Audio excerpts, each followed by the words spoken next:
as I've visited Poland 4 times now, and if you want to check the vlogs out, go up there, I think it's about time I learn a little bit more about the amazing country that Poland is. Welcome to the Wolverine of Europe. The Poles know how to deal with calamity, and if there was ever a mutant apocalypse, you would probably want one on your team. In any case, let's begin.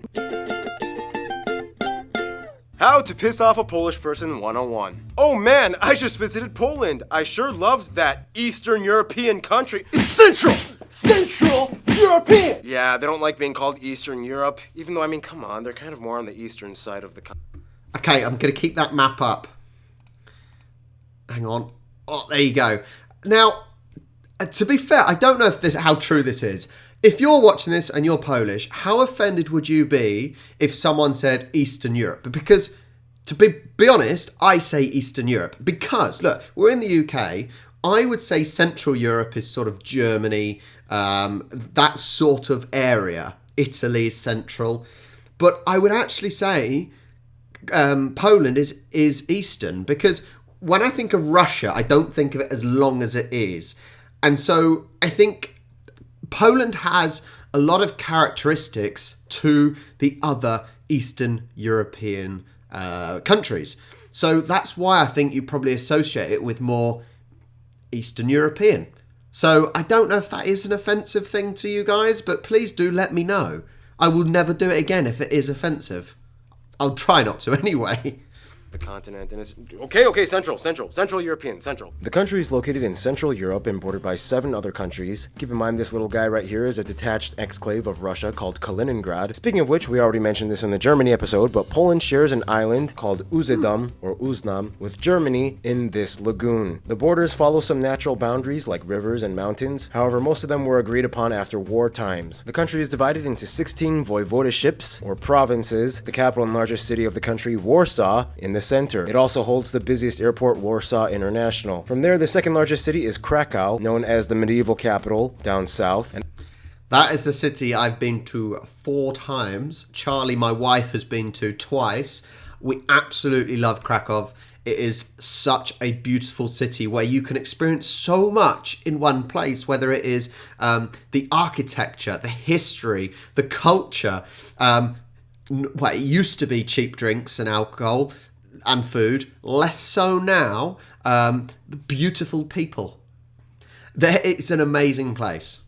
And it holds the second largest airport, John Paul II Krakow International. And rounding out for third place is the city of Łódź, which means boat, nearly in the center of the whole country. Nonetheless, the city of Gdansk holds the third largest airport, Gdansk International.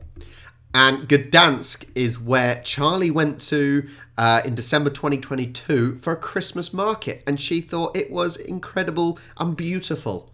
And also the busiest shipping port located on the Baltic Sea, where much of the cargo comes into the country. Otherwise, their entire sea access is confined to the coastline. They do not own any distant islands in the Baltic. Due to the general flat landscape making much of the north and central parts, Poland is a bustling transport hub with numerous roadways that traverse every single corner into every neighboring nation. Since joining the EU, nearly 2 billion euros have been invested in Poland's rail lines, and high-speed lines are being constructed today.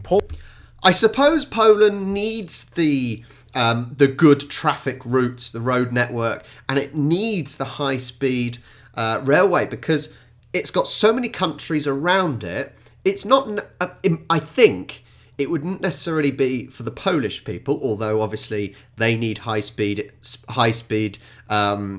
trains and good links on the road.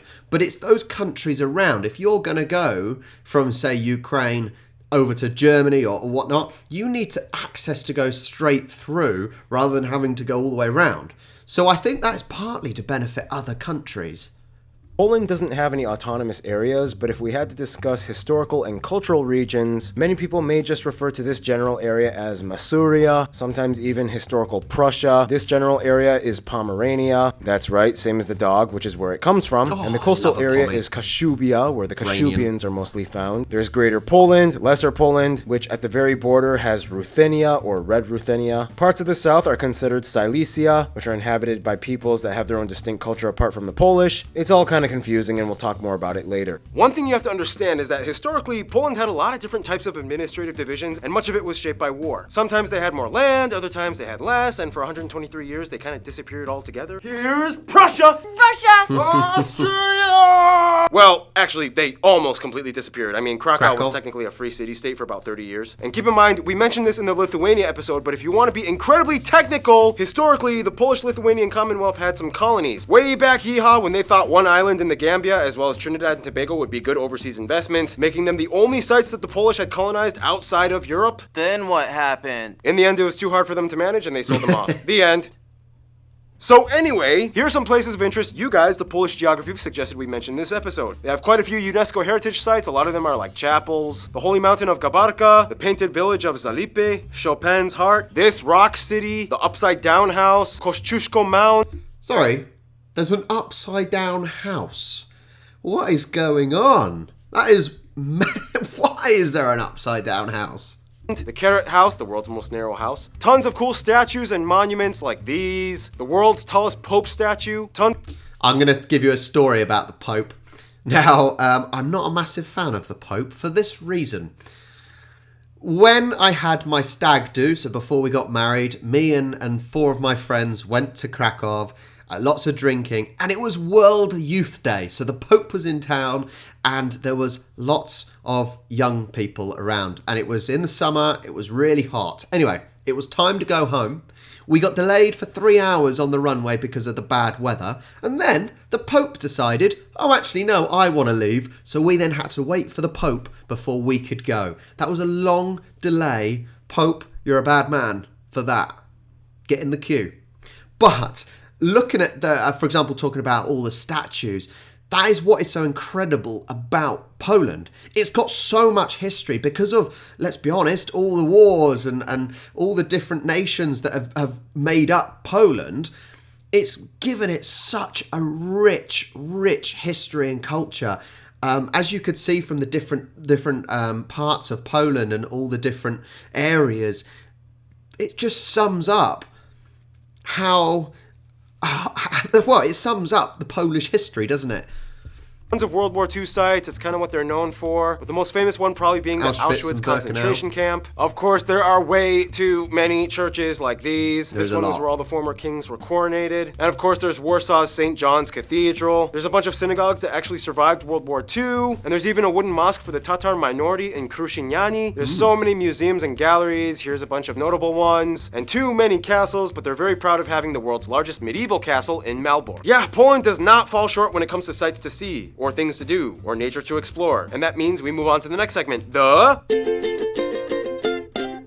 It is said that the name Poland comes from Polani, which means people living in open fields. Poland is not all flat and not all plains. There's much more to it than you think. Poland is generally divided into 5 physical regions: the coast, the lakelands, the Polish plain, the Polish uplands, and the mountain regions. Much of Poland's coast along the Baltic Sea is straight until you hit the east and you get these interesting natural formations called spits. We've already talked about them in the Lithuania episode, but basically, spits are thin, narrow sandbanks that divide the sea from another body of water, creating saltwater lagoons, the largest one being the Bay of Puck, the Szczecin, and the Vistula Lagoon, shared with Russia's Kaliningrad exclave. Much of the country inland lies on the flat Polish plain, part of the greater North European plain, a huge open flat segment of Central Europe that extends across multiple countries. Many people say that this is both the blessing and curse of Poland, because although a third of the country is forested, this one being the largest national park, and about a third is arable, making them a powerhouse contributor to Europe's agriculture sector, it did kind of make it easy for outside forces to enter and invade, with little or no natural obstacles barricading the interior of the country. Anyway. I was going to say, having such flat land, especially at that bottom section, is not good for invasions, because this is why Switzerland are so good at defending themselves, because attackers just can't get up those mountains. Whereas in Poland, obviously being so flat. And I would say in modern times, it's a good thing in the sense that those road networks, for example, and the train networks that they were talking about, it's easier to create those high speeds because you're not having to zigzag around mountains and things. So in modern times, it should be a really good thing.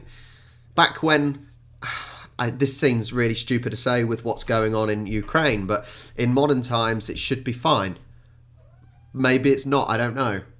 Anyway, within this plain, many rivers like the Notek, the Varta, and the longest river, the Vistula, meander through the fertile valleys, passing through many important cities like Warsaw. In the north side, you have two massive lake districts, the Pomeranian and the larger Masurian, which also holds the largest lake of the country, Lake Śniadwy. The further south you go, the higher the elevation gets until you hit the Poland uplands. A little further south on the border with the Czech Republic and Slovakia, you find the two main and largest mountain chains, the Sudets and the Beskids, which form the north part of the larger famous Carpathian mountain chain. Here you can also find the tallest peak, Mount Rese, right on the border of Slovakia. Alright, and that just about does it. Now I need my triple shot of espresso break, and this time, Art is gonna come in to finish off the physical geography section. What do you want me to say, Barbie? The next thing on the teleprompter. Now, as you can see by this point, Poland has a lot more than just flat plains and lakes. They even have moving sand dunes in the north and a small desert in Boyenduf, which literally translates to mistakes. Yeah, Poland, deserts. You'd never think those two would go together. What? What? No way! That's incredible. I've certainly not seen any deserts in Poland. When I think of Poland, I normally think of the cold. Yes, I've been to Poland in the summer and it was really hot, and it feels hot as well. But I normally go in the winter, so I normally associate Poland with the cold. And then to think deserts, wow. Right? Oh, and there's also a crooked forest made up of trees that bend at a 90-degree angle. What? Many people have theories as to how it got that way. Some say it's natural, some say it was a dude trying to make chairs. In any case, Poland is a major producer of apples, 6th in the world, as well as being the world's largest treacle. What the heck is treacle? And amber exporter. I don't even know what amber is either. What is that? Petrified tree sap? It actually is. It is. Whoa! Today, though, Poland's economy is now mainly driven by the service sector and industry, with main products like machinery and cars, buses, and video games being their largest export. Anyway, Poland also has quite a few endemic animal species like storks, Eurasian lynx, roe deer, and they have one of the largest populations of the rare European bison, which, have you guys ever had a bison burger? Yes, I have. Yes, I have indeed. I'm pretty sure I have anyway. Is that what I had when I went to the burger place in Krakow, Antler? I might have been that. It might have been bison. I mean, that's like really good. All right, don't eat those. Those are endangered. And bears. In Maybe I fact, a haven't. bear once served in the Polish army, and there's a statue dedicated to him. Look it up. Good old Wojtek. Anyway, time to finish up with food. Some of the top Polish dishes. You guys, the Polish peeps. That's what I call them, Art. Suggested we mention include things like bigos, cabbage rolls. The cabbage rolls. I'm leaving this on screen so you can see. So we had the cabbage rolls in one of our vlogs, recent vlogs. Cabbage rolls. I could not stomach them. We had them with barley wheat. We didn't have the meat inside them. I could not stomach it. Charlie absolutely loved it. Rolls, Golonka pork knuckle, roasted duck served with honey and apples. So many soups like these, but the national dish being sour rye soup. And of course, the most popular dishes many people have heard of: pierogi, kielbasa, kabanos, and Krakow-style sausage. And bagels. Yes, bagels originated from Poland, from the Polish Jews. Not New York. But they did move to New York. Oh, and of course, you cannot talk about Poland without mentioning vodka. Some say it was invented in Poland, some say the Polish just make really good vodka, but either way, vodka usually takes up a huge section in most Polish grocery stores. I've seen this guy about Poland, yeah, it's let's go by my Poland is cold stereotype. Gotta have the vodka to warm up the body. No, you haven't. That was Knob Creek whiskey, and we don't talk about that here. Polish people know what they like. They're a distinct people. Speaking of which, we now move on to... Thank you, Art. Thanks. Can I do like one of those special effect outros, like, you know, Wolverine theme? Can I have the claws or something like that? Sure, yeah, go for it. Here. Okay. Is it true if I kill you, I become you? Let's find out.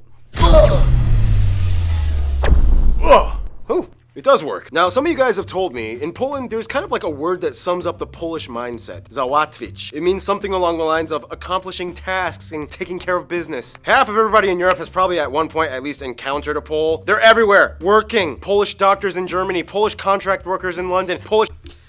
I will say, if you want a job done, get a Polish person in to do the job. If you need construction or whatever, I think I had a Polish person installed my Google Nest thermostat. They work bloody hard. They really do, and they're reliable. You know, you cannot fault a Polish worker.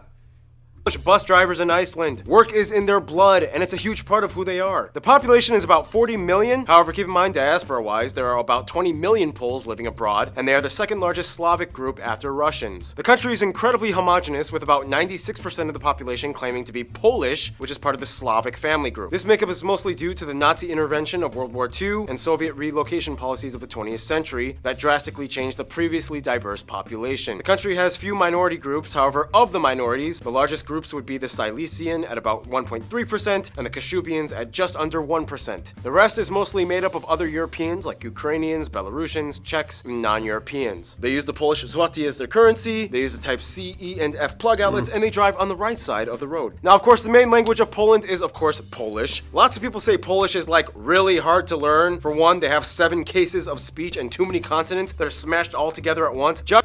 I find Polish really difficult. I know a few words. Dzień dobry, dziękuję, cześć.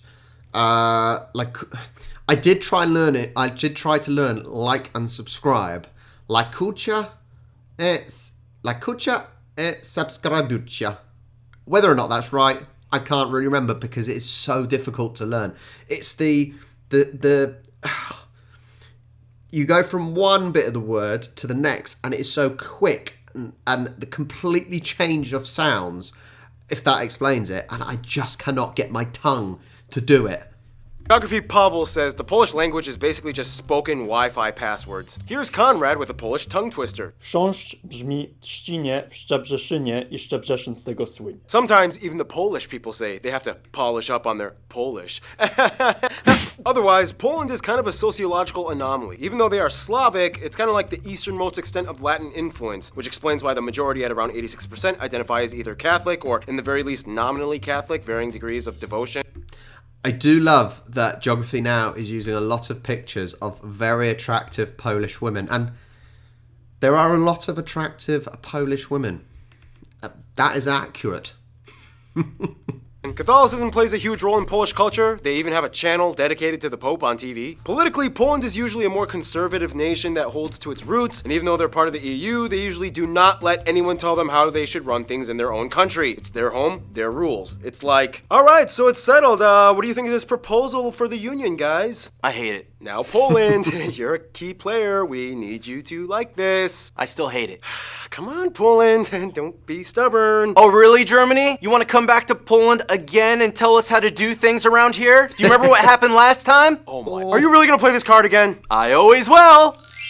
A little exaggerated, but yeah, don't push the Polish. They've gone through tons of that. I mean, literally like a fifth of their population died during World War II, the majority of whom were Polish Jews. Often in tight-knit Yiddish-speaking communities, Poland had one of the highest populations of Jews prior to World War II, and at one point up to 10%. They played a huge historical role in what Poland was and would be. Poles are proud that they were the only European-occupied country to never collaborate with the Nazis. They never officially surrendered, and all those years the Nazis were there, the underground army kept fighting. Poles have an incredibly complex history. I mean, they had a weird electoral monarchy thing. Conrad, explain. So the royal elections of the Polish-Lithuanian Commonwealth became a thing after the death of the last Jagiellonian on the Polish throne. And at his death, it was decided that there would not be a royal dynasty that would just continue from generation to generation. That is to say that they would elect a king from a royal dynasty in Europe, but after his death, they would once again elect another monarch instead of letting his children.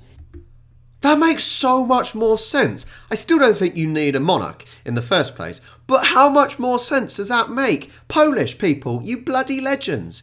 That makes so much more sense. How can it make sense, right? For example, us in the UK with Queen Elizabeth, now King Charles. How can it be right that you are born royal and automatically become rich, own lots of land, etc., etc.? That has always puzzled me. Now, at least if it's elected, that makes a little bit more sense. Take over the Polish throne. Thank you, Conrad. Taking all that heavy stuff in, Polish people have told me there's always kind of like this sense of somber, stoic, suspicious, cynical, yet productive and prudent mentality that encapsulates the Polish. It's a weird paradox when you see them, because it's like, Ugh, being Polish is the worst. Seriously. I know, right? I hate Polish sausages. They're so gross. They are, and the government is just totally whack. Yeah, Poland is terrible. What did you say? You can't say that! You're not from here! Yeah. Well, that took a little longer than expected, so here's Hannah with culture stuff. Good to be back. Polish people have gone through a lot. They were pretty much fought for and invaded over 40 times for about 400 years. Nonetheless, the Polish people held through those centuries and retained their sense of identity. For one, in Poland, it is actually just as popular, if not maybe even more, to celebrate one's name day as well as your birthday. Poland has quite a high level of tertiary educated individuals, with about 80% of the young adult population having enrolled in university. Also, side note, the 35% of Polish people living abroad are referred to as Polonia. There's a contest where we figure out who is the strongest man in the world, and Poland has won the most of those contests. World's Strongest Man. They always show it around New Year. It's always on Channel 5 over here in the UK, and it's always on, and it's one of those things, you're sort of, between Christmas and New Year, you're not quite sure what the day is, but you know World's Strongest Man's going to be on. Then we have the Silesian and Kashubian minorities. Let's let Conrad explain this one because, it's a little complex. The Silesians, who live for the most part today in Upper Silesia, are an ethnographic group with a distinctive dialect of Polish. Internationally, though, it's considered not as a nation or people, though some within the region consider themselves as a nation, which the Kashubians are, and they are considered as a West Slavic people separate from the Polish people. They are loyal towards Poland, but they have their own recognized minority status, they have their own traditions, they have their own cuisine, and they have their own language. There are even bilingual signs, which Paul will definitely put in now. Thank you, Conrad. That's fascinating. So when I think of Poland, I think, for example, your language, it's either strong or not quite so strong. And I didn't realise there were people that were sort of Polish but not quite Polish, and they had their own identities. You learn something new every day. That's interesting. So interesting. They've also racked up quite a few Nobel Peace Prizes at 17. They are frontrunners of innovations and inventions like kerosene and the kerosene lamp, the oil well, the bulletproof vest, and the modern drug test. A lot of festivals can be found year-round throughout the country and in different regions. Popular ones include All Saints' Day, May Day, the La Cognac Festival in Krakow, and during Christmas you might see the creepy Turon everywhere. To expound a bit more on Polish music and arts, here, is Keith, or whatever. I'm going to say this about music, because that's what it's going on to. I found it fascinating because a lot of Polish people who sort of can't really speak very good English, but they listen to English music. So, for example, the taxi drivers, you'll try and have a conversation with them. How are you and whatnot. But they don't really understand very well. Or maybe they do, but they just don't want to talk to you. I don't know. But they all have on the radio all the English popular songs. But it's strange to think if they can't actually speak or understand English, then why are they listening to English songs? I don't understand that one. Please, once again, let me know and explain that to me. And while you're there, hit the like button and subscribe. Music in Poland goes way back to its ancient Slavic roots. Instruments typically used include things like the wood horn, the hurdy-gurdy, the horse hair drum, the pedal accordion, and the suka. What you call me? Even though he had spent most of Suka, I'm pretty sure, means bitch. B-I-T-C-H. Only because when you're playing online computer games, you always get people from Eastern Europe saying suka, suka, suka. Sorry. I'm not calling any of you that, okay? of his time in France, Chopin was born in Poland. His homeland was always one of the central themes to his often somber and melancholy masterpieces cherished worldwide. During the Polish national revival, this dude collected varieties of folk music for broadcast, including the most famous ones, these which are still performed to this day. I know that there's this guitar player named Jakub Zicecki, and he is amazing. Thank you, Keith. I'll have to check And him now the out. most complicated part, history. In the quickest way I can condense it, Slavic tribes and states in the Vistula Basin, Piast Dynasty, Greater Poland, Christianity and tribal unification, Pomerania is annexed, this dude becomes the first king, feudal disintegration, Mongols invade, Czechs invade, Teutonic Knights invade, Polish-Lithuanian Commonwealth, Swedes invade, Prussians invade, end of the Commonwealth, Constitution written, Napoleonic Wars, Kingdom of Poland and Free State of Krakow, Russian partitions and Russian Poland, World War I, Polish-Soviet War, independence from Russia, Germany invades, World War II begins, communism years, independence, weird West Germany stuff, some other interesting things like they got a Pope and a Nobel Peace Prize, first fully free elections, they joined NATO and the EU, and here we are today! Some people you guys, the Polish geography suggested we mentioned in this episode include all those dukes and kings, pretty much any hero that fought with the winged hussars, Copernicus, although he was technically German, Marie Curie was actually Polish, Marie Curie was Polish? Everyone knows Marie Curie from all the cancer stuff. There is even a charity, the Marie Curie Foundation. Wow. Mikołaj Rai, Pope John Paul II, all these athletes, Miroslav Klose, Robert Lewandowski, Mariusz Podzianski.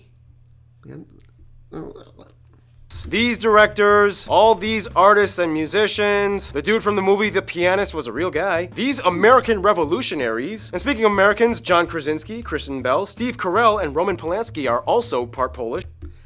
Well, you could understand John Krasinski and Roman Polanski. You could understand them being Polish, but Kristen Bell and Steve Carell. Wow. Who would have known? Those two, anyway. Apple co-founder Steve Wozniak, and finally, of course, Grzegorz Bręczykiewicz. There's a lot more I could have mentioned, but that would take way too long. There's a lot of famous Poles all over the world. They've left their global mark. And speaking of global marks, that brings us to... As a central player in Europe for a long, complicated history, it's no surprise Poland has picked up quite an entourage over many, many years of Polish existence. For one, as part of the Visegrad Group, the Czechs and Slovaks are generally considered the close West Slavic brothers. They've had very few wars and conflicts with them. They understand their languages, kind of. However, they both kind of think the other sounds funny when they talk. For Russians, it's more of like a people versus government thing. As people, Poles and Russians get along quite well on a human level. It's just the governments that often disagree and clash. Poland for a while was under the Iron Curtain and Warsaw Pact, which complicated things even more. But as crazy as things get, there is always kind of like this universal Slavic understanding. That is what is amazing, actually. Now, technically, in Central Europe and Eastern Europe, you guys speak different languages, but you all seem to understand each other. The languages sort of intermingle enough that you can understand what other people are saying. And I find that incredible. That Slavic sort of... it's almost that mind reading of Slavic people. I absolutely love it, and the amount of times you'll say, you know, for example, Romania. I've spoken to someone who lives here who's Romanian, and I said, "Do you understand this?" Yeah, they understand it. Which is why Ukraine comes in as a pretty close friend. Ukrainians love to come to Poland for work. There is also a fast-growing Ukrainian community, and they kind of share a similar post-communist struggle alliance, although they still kind of don't like how Ukrainians honor the UPA, which is a whole other story. Poland is kind of like Germany's biggest regret that they have to constantly be reminded of literally every day as they are neighbors, but they are the largest economic partner for them as well. Germany does have many bilateral relations with Germans Poland. have a lot It's of the making up 21st to do. century. People have grown up and moved on, and the future looks bright mostly between the two. Quick note, Lithuania is like the divorced wife that they remember having some of the best years of their history with. Today, when a Pole meets a Lithuanian, they just kind of nod and smile, understanding everything the other is thinking without a single word. Their best friend, however, every Pole has told me United the same Kingdom. thing, Hungary. Historically, they've shared some of the same monarchs, heroes. They've always helped each other in times of need. There are many parks and monuments commemorating the friendship between the two. There's even a saying in Polish, two brothers, both to the saber and the bottle. In conclusion, let's give this to Conrad. Conrad, what do you have to say? Poland is a country that has a lot to offer both geographically and has been through pretty much everything historically. It's been an empire, it's been completely erased from the map, and today Poland is a growing and thriving country. I'm sure that the role of Poland on the European scene will only grow. Thank you, Conrad, and thank you, Art, for being in this episode. Stay tuned. Look, I love Poland. I would love to know what Polish people think of Great Britain, United Kingdom, England. So please do let me know what your thoughts are on us over here. because for me, I love Poland. I think it's a beautiful place. The people can be a little bit. So there's a funny sort of attitude, I think. So, it used to be, and this is what I was told by Polish people, that, for example, people from the United Kingdom would go to Poland, and because financially we were better off and it looked like we earned more, and because, the conversion rate and all that, it looked like we were sort of showing off with money, which certainly isn't the case. But when you try and speak to Polish people, for example, especially younger people, they know how to speak English, but they have less practice at it, so a little bit more nervous. Now, that may be changing as time goes on, because maybe, people from the United Kingdom are visiting more, and maybe Polish people are visiting the United Kingdom more. I don't know, but there seems to be that little bit of shyness, a little bit of nervousness when it comes to communicating in English. But I love the place. I absolutely love the place. It's, as I said, the history, the culture, so much you can do in Poland and explore. It's a great place. Thank you so much for watching. Please do like and subscribe. If there's any Polish videos I can react to, please put them down in the comments or put them in the Discord channel, which is in the description. Thank you so much. I'll catch you next time.